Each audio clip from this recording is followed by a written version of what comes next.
Yes, tubahaye ikaze rero kuri B2 TV nkuko bisanzwe no mwanya w'ikiganiro kiri live turi kumwe n'umutaramu Matu Salem. Matu, habari? Nzuri sana kabisa. Hari ukuntu ujya uvugira ingara nkumva nanjye naryiga kabisa. Ubwo umuntu ashaka kuvuga ngo wenda amakuru ki wavuga uti? Mwiringara. Mwiringara ijambo risanzwe ni mbote nayo. Mbote nayo. Hanyuma nkasubiza Malamu. Malamu. Mbote nayo. Malamu. Wow. Aho ni sawa cyane. Ya, reka rero tubabwire namwe ngo mbote nayo. Ubwo namwe mukigiyemo. Turari bigishije. Nanjye mbaye umunyeshuri uyu munsi rwose. Niko biba bimeze. Reka nkusuhuze rero nkwifurize umunsi mwiza. Ndamubona Matu rwose mu gakote keza cyane. Nta kwisondeka. Ntabwo ujya wisondeka ntibibaho. Nta bintu byo kwisondeka agira ku bintu byo kwambara ni ibintu bye cyane. Ngira ngo abamureba kuri kamera murimo kubibona neza. Agira umwogoshi we yihariye.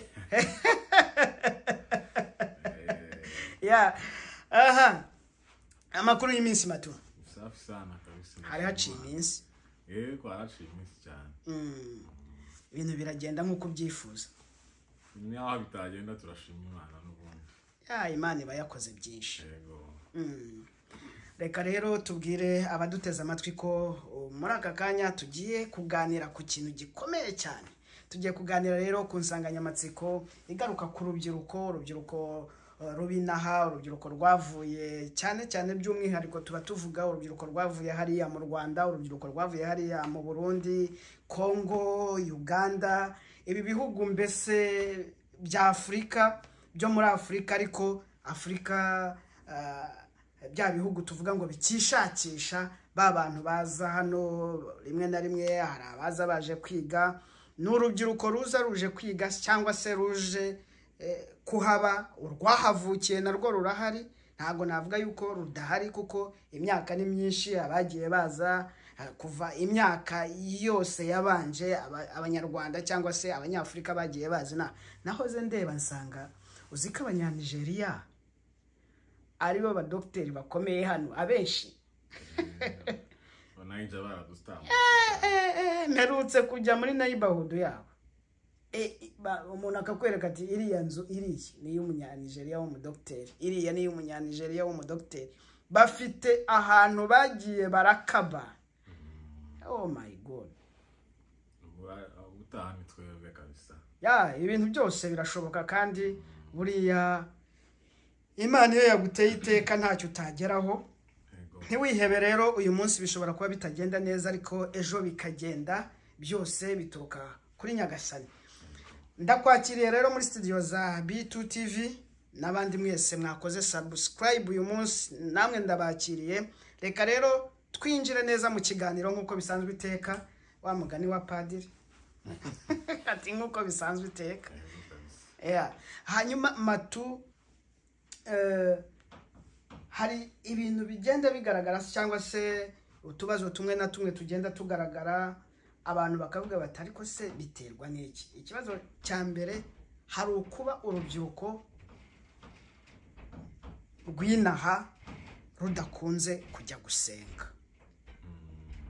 Ese ni izihe mpamvu zibitera zo kuba bamwe ndetse ugasanga wenda mu nsengero inyinshi zahangaha nkuko bigaragara aho umuntu yagiye agera usanga ari abantu bakuze, abantu bo mu myaka mikeya, kuva ku myaka 35 kumanura, usanga ari bake cyane ugereranije n'aba bantu bari mu myaka yo hejuru ya 50 kuzamura. Nawe niko wabibonye? Niba warabibonye, wabonye akenshi biterwa n'iki? Mbere ko mvuga icyo reka mbanze nkosora akantu yavuze ko ngo ibijyanye n'imyambaro ari ibyanjye. Oya si neza, ahubwo nuko nashatse umunyamideli. Washatse umunyamideli? Nashatse umunyamideli aba yanyambitse neza, imyenda yose akayitora neza. urimo kuvuga yuko washatse umunyamideli hano ukwambika cyangwa madamu wanjye akora imideli. Oh, madamu wawe ni umunyamideli. Wow. Ni ukwambika. Urumva wewe waguye ahashashe. Urumva niyo mpamvu abantu bajyaga bayoberwa ukuntu uba ujyanisha uhindura ugira ute. Mwabyumvishe rero yuko Matu afite umudamu w'umunyamideli. Ubwo nawe niba ushaka kwambara neza ushobora guca kuri Matu akakugeza hariya. Hanyuma icyo wari uvuze cyuko urubyiruko ugereranije badakunda kwitabira gusenga, hashobora kubamo impamvu nyinshi umuntu yitegereje neza, ariko nyamukuru navuga nuko ikintu cyo gusenga no kwitabira amateraniro ku cyumweru cyangwa no mu mibyizi ntabwo ari umuco uri populaire cyane muri bino bihugu mu bantu batoya. Ariko nanone hari igihe umuntu ageneraliza gutyo, ukageneraliza bivanye n'abantu uzi, ariko mu by'ukuri hari izindi nsengero ugeramo ugasanga nyine ahubwo baruzuye. Ariko mu by'ukuri koko umuco wo gusenga, umuco wo kujya mu materaniro ku cyumweru ntabwo uri populaire cyane. Ntabwo ari ibintu abantu bashaka cyane, ntabwo ari ibintu abantu bashamadukira, niko navuga mu Kinyarwanda. Noneho bigatuma nyine abantu usanga ntabona nyine mu ma-eglise, cyangwa se ugasanga utuzi twarabatwaye, amashift yarabatwaye, nyine ntibaboneke mu materaniro. Hanyuma hari ikintu kiba kitumvikana neza. None shift ugasanga urubyiruko muri rusange ntago rushamadukiye kujya mu nsengero kwa kundi tubimenyereye nko mu Rwanda. Urugero ugasanga niba ari ukujya mu misa, urubyiruko rukunda misa ya mbere burya, cyangwa se ya kumugoroba y'Igifaransa n'Icyongereza ku batuye mu mijyi. Niba ari mu rusengero ugasanga nibo bari muri za korali, nibo barimo kuririmba, nibo barimo, ugasanga mbese urubyiruko ruri active. Ariko hano biratandukanye. Biratandukanye cyane. Impamvu nyine ni nyinshi, umuntu agiye kukicara ngo akore recherche neza yabona nyinshi zitandukanye, gusa ziri general ku rubyiruko rwose. Nuko iyo witegereje ama eglise wenda yaba abanyafurika se cyangwa nayo abo mu bihugu nyine twaje dusanga, hari igihe usanga tutazi kwankadira neza urwo rubyiruko nyine dushaka ko rwatendinga. Wenda ugasanga indirimbo turirimba zirasinziriza se, cyangwa ugasanga nta muziki uhaba, abantu abajene nibaza ko abajene iyo bakagira bakunda umuzika. Cyangwa ugasanga na programme zihari nyine zihari kuri iryo torero ntago nyine ari programme zankadira abantu b'urubyiruko, kubera ko hari programme ziba ziri specifique ku bantu bakuze bamaze kumenya kugera iyo bagera mu bijyanye no kwizera, hakaba hari na programme ziri specifique mu kwankadira urubyiruko nyine. Iyo rero itorero ridafite bene ibyo bintu ngo tumenye nyine kubalansa, nyine habaho iyo disconnection y'abantu bakuze n'abatoya, ugasanga abatoya nyine ntibashaka kwatendinga amateraniro asinziriza. None se Matu, izo programme muri bya bihugu by'iwacu twaturutsemo zirahaba? Iyo witegereje nanone yaho nyine hahita hazamo izindi mpamvu nyinshi. Umuntu uvuye ino nakugeze ino ntago nyine aba kimeze nk'umuntu uri iwacu. Niba bibera mu kirere simbizi uko wari umeze uri iwacu, ugere no ukagira ngo ni nk'undi muntu bahinduye. Ni cyane. Ariko by'ukuri ko wenda witegereje amateraniro mu ma eglise menshi y'iwacu, hari n'igihe nanone usanga twaratojwe gusenga Imana iyo dukeneraho ibisubizo. Iri iwacu umuntu aba yarakubiswe arimo ashakisha ubuzima, akagutoza ko n'udasenga noneho uzakubitwa burundu. Ugasanga dusenga kubera ko batwigishije ko tugomba kujya gusenga. Hari ikindi utegereje bakubwiye. Wagera ino rero wabona agafaranga, wabona ukora amadolari akinjira, igwiza ukayita. Kavuga uti ndajya gushaka iki n'ubundi byo bambwiraga kuzabona ko mbibona ntanagiyeyo. Kari ibintu bikomeye. Ni ibintu bikomeye nyine, niyo mpamvu navuze ngo harimo impamvu impamvu nyinshi. ubwo amaherezo yazaba yahe? Amaherezo se ni amaherezo nyine umuntu wenyine afata icyemezo ugahitamo inzira ushaka kugenda kuyikurikira ukayikurikira kuko na Bibiliya ni kwivuga ngo yewe mwana w'umuntu nakweretse icyiza icyo ari cyo icyo uteka gushakaho ni iki birahari nyine muri Bibiliya wowe uhita utora inzira ukayikurikira aho nkanjye nkigeri no nagambiriye umutima wanjye ko ntazigera nsiba amateraniro n'umunsi umwe niyo haba gutuzi bakavuga ngo uzakora dimanche n'akazi ka mbere navuze wenda mu biganiro byatambutse abagikurikiye bazabyumvamo akazi ka mbere nahereyeho nakoze ibyumweru 2 icya kabiri batuzakora ku cyumweru sinasubiyeyo ngereyo nkigira nagambiriye kutazigera nsiba amateraniro n'umunsi umwe kuko umuntu ntabwo yaba yarasenze ari agenda n'amaguru ngo bimunanire afite amamodoka hano. No, bivuze ko n'ubusanzwe wari usanzwe usenga mu Rwanda uri wa muntu udashobora gusiba amateraniro? Yego nasengeraga muri Anglican haza kugera igihe nsengera muri Restoration Kimisagara ariko nanyine na mbere kose nari babana bitanga abana bitorero. Aha. Tukiri kuri iki ngiki kijyanye rero n'urubyiruko, imyitabire y'urubyiruko kubijyanye no kujya gusenga, ugiye ukomoza wenda ku mpamvu zimwe na zimwe, kuri weho ubona hakorwa iki? Ubona hakorwa iki kugira ngo habeho ubwo bubyutse? Kuko buriya ngira ngo mu kanya turi buze kugana ku ngaruka. Ubona hakorwa iki kugira ngo ubwo bubyutse burusheho kugaragara?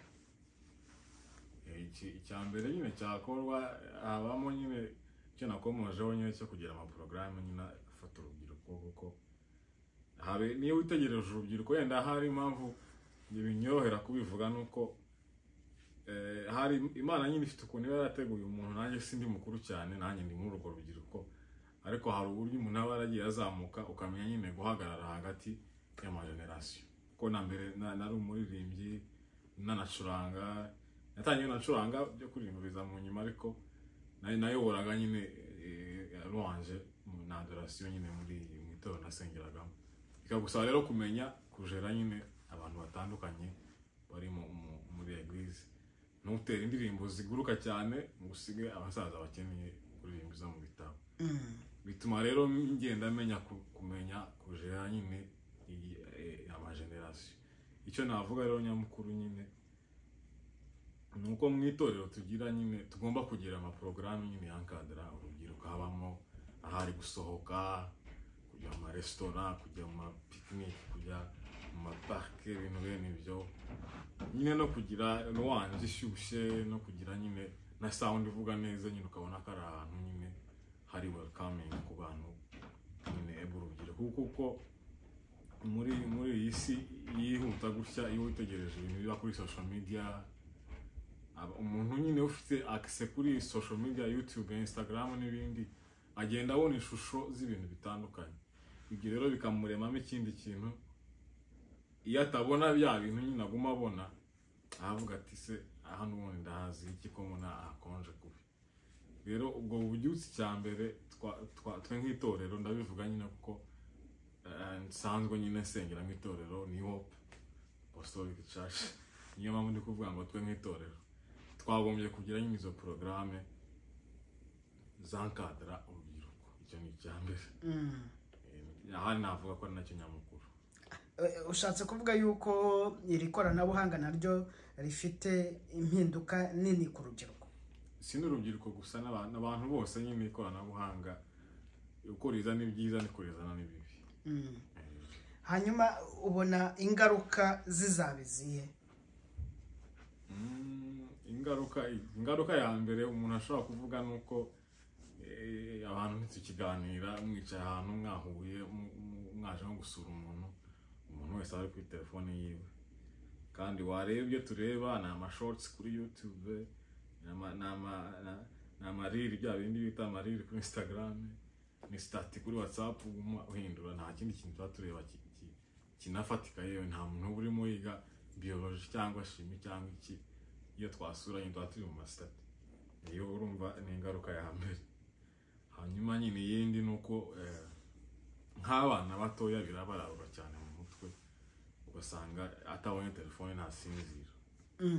Hanyuma wenda n'abantu muri rusange ugahora nyine uhangayikishijwe na telefone yawe yiri ugasanga telefone yabaye telefone noneho wenda byagera no mu ngo naho ntitwabura kuhavuga ukaguma kuri telefone ukibagirwa nyine abantu muri kumwe. Hanyuma tugana ku musozo w'ikiganiro cyacu ubona urubyiruko cyane cyane ururi muri ibi bihugu byateye imbere by'umwihariko muri Amerika nyuma y'uko ikoranabuhanga byensire ryo niko rikataza kuzamuka kandi risa nkaho n'ubundi ikoranabuhanga rigenda rizanamo ibindi bintu byinshi bishobora guhuza rwa rubyiruko. Hari izo ngaruka zo kuba wenda no kutaganira birimo birumvikana, ariko se hari n'ikindi kijyanye na bya biyobyabwenge ugasanga nabyo wenda barimo kubyigira aho ngaho muri rya koranabuhanga. Hanyuma ababyeyi ni nk'iki wasaba ababyeyi noneho kuri church ni kimwe, ariko ababyeyi bafite inshingano nabo zo gutwara abana kuri church, kuganiriza abana kugira ngo babajyane mu nsengero aho basengera. Wenda ngiye kuvuga ngo icyo nsaba ababyeyi sinzi ko nashobora neza kukivuga kuko ni nk'icyo ubona ababyeyi bakwiye gukora. Ikintu mbona ababyeyi bakwiye gukora navuga wenda iyo witegereje neza usanga tugera ino wenda ababyeyi bazana n'abana bakuze bakagera ino wenda icyongereza atari cyane, bagera ino umwana ari mu myaka runaka imyaka 2-3 agahita ahindura ikinyarwanda agatora icyongereza. Noneho communication y'umubyeyi n'umwana kereka biratakaye kubera icyongereza nyine cy'umubyeyi kitameze kitakomeye nka neza. Umwana yatangira kuvuga icyongereza cyinshi, communication y'umubyeyi n'umwana kereka biracitse. Noneho ikintu nasaba ababyeyi wenda birasa naho nyine impamvu ndi kuguma uvuga ngo sinzi ko nabasha kugisaba nuko sindabyara, icyo ni cyambere nanjye ndi mutoya sinabona iyo mpera njya gusaba ababyeyi, ariko icyo navuga ni iyo communication nyine y'umubyeyi n'umwana. Nubwo n'ubundi baba bavuga icyongereza cyinshi yego, ariko n'ubundi umubyeyi aguma nyine ari umubyeyi ku mwana we. Iyo tugeze ino hari igihe abantu nyine batinya guhana abana nka bimwe nkuko twarezwe twebwe, ariko iyo witegereje umwana ukosorwa n'umwana udakosorwa ino muri Amerika ubona itandukaniro ry'abo bana. Rero icyo nacyo umuntu yagisaba ababyeyi aho bishoboka nyine bagakosora abana mu buryo nyine bwiza budateje ibibazo kuko ino barabikarira cyane. Ariko mu by'ukuri koko communication y'umubyeyi n'umwana iyo ngiyo ntigahagarare kuko n'ubundi still umwana nubwo yagera akamenya ibyongereza akagira ibiki, n'ubundi still abakiri umwana mu rugo nyine abakeneye ko umubyeyi amuhanura akamubwira ngo ntugakore ibi ujye ukora ibi ngibi. Noneho aho binaniranye cyangwa se wenda si no kunanirana, aho ubona bibaye nk'ibigorana umwana ukamushakira hari amagroupe umushyiramo cyangwa se nyine aho wamuzana no kwitorero, kuko ari naho nyine nahise mvuga kwitorero rigomba kujyana na porogaramu ya cadre urubyiruko. Ibyo batumviye mu mago yabo bakabyumvira basi mu itorero. Ngira ngo ni byinshi bivugiwe muri iki kiganiro. Hari kuba ababyeyi bagomba gufata iya mbere, ariko nanone ntitwiyibagize ko hari ababyeyi nabo bafata iya mbere mu gusa ngaho bangisha abana cya kinyarwanda wavugaga, ugasanga umubyeyi nawe arimo kwikanira kwiga icyongereza atagishaka kuvuga ikinyarwanda n'abana mu rugo. Ngira ngo nayo ni challenge kandi barazwi. Ugasanga umuntu rwose n'umwana we yego umubyeyi arakivuga gipfuye umwana wenda akanamukosora, ariko agashaka nawe agashyira imbaraga mu gushaka ko wa mwana ata cya kinyarwanda yaje avuga. Aho nyine nabyo biba bibaye ikibazo ariko nanone umubyeyi nanone umubwiye ngo nareke kwikanira icyongereza nkuko wari ubivuze nanone waba umugoye kuko nacyo turagikeneye nyine mu buzima bwa buri munsi. Wenda ukeneye kujya kuri store, ukeneye kujya hehe, ukeneye kujya kuri DMV ukivugira nyine ukavuga ko ukeneye plaque utarinze ko bagutranslatingira. Rero uko umuntu agenda agikoresha nibaza ko nyine agenda nabimenyera, ahubwo nyine no kugira ubwenge ukamenya igihe ukoze ikintu n'igihe utagikoze. Niba turi gushaka kugarida nyine uwo muco wa communication uwo muco w'ikinyarwanda nyaganira kuvanga indimi, birakwiye nyine ko tumenya igihe niba ugomba gufata igihe nyine ukabwira umwana kudata ikinyarwanda ariko n'icyongereza nyine nacyo tukakimenya kuko turagikeneye. ngira ngo byumvikane neza, ntago navugaga yuko utagomba kwiga icyongereza, ahubwo navugaga yuko ukivuga ushaka kwereka n'umwana yuko umushyigikiye. Wenda igihe icyo ari cyo cyose ugasanga amasaha 28 ku yandi, igihe cyose muravugana muri cya cyongereza, bya bindi byo kuvuga ngo ni wa muco ngira ngo twavugaga mukanya, ugasanga wa muco wa mwana uri ahangaha wisugirana conflict na wa muco wa mwana mubyara we wasigaye muri Afrika. Ngira ngo ni nabyo bibazo bigenda bibaho, ugasanga umwana wangaha afite bene wabo muri Afrika, ariko najyayo bazavugana mu ruhe rurimi, nyirakuru bazavugana mu ruhe rurimi, se wabo uri hariya utaragize wenda ayo mahirwe yo kumenya icyo cyongereza bazavugana gute. Ugasanga nabyo ni challenge. Ngira ngo nabyo nitwasoza tutabivuzeho, ababyeyi bagomba kuzajya bafata umwanya bagakomeza kwigisha abana babo ururimi rwaho bakomoka, kugira ngo bajye babasha kuvugana n'abene wabo n'inshuti n'abavandimwe basize hariya mu gihe bagize umwanya wo gutemberayo, cyangwa se mu gihe bahamagarana kuri telefone. Ariko nanone ntitwiyibagize yuko icyongereza hano aricyo gituma umuntu ahaha, cyo gituma ubona akazi, cyo gituma buri kimwe cyose nicyo ukoresha ahangaha. Ariko nimugera mu rugo, hindura gatoya, umwana nawe umwereke yuko rwa rurimi rw'ivuko narwo arukeneye kugira ngo ubuzima bukomeze. Reka rero tubashimire mwebwe mwese mwadukurikiye kuri B2 TV uyu munsi. Ikiganiro reka tugisoreza. Matu, wakoze cyane. Turagushimiye cyane, turagushimiye.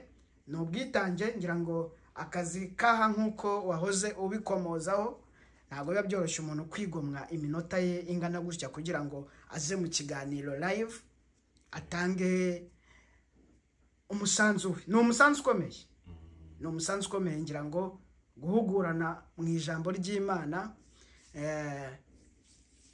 abatwigisha ujya wumva kuva na kera umuntu ngira ngo akiri umwana bakubwira yuko kugira ngo uzajye mu ngoma y'ijuru ari uko ugomba gukurikiza ijambo ry'Imana nta gutana.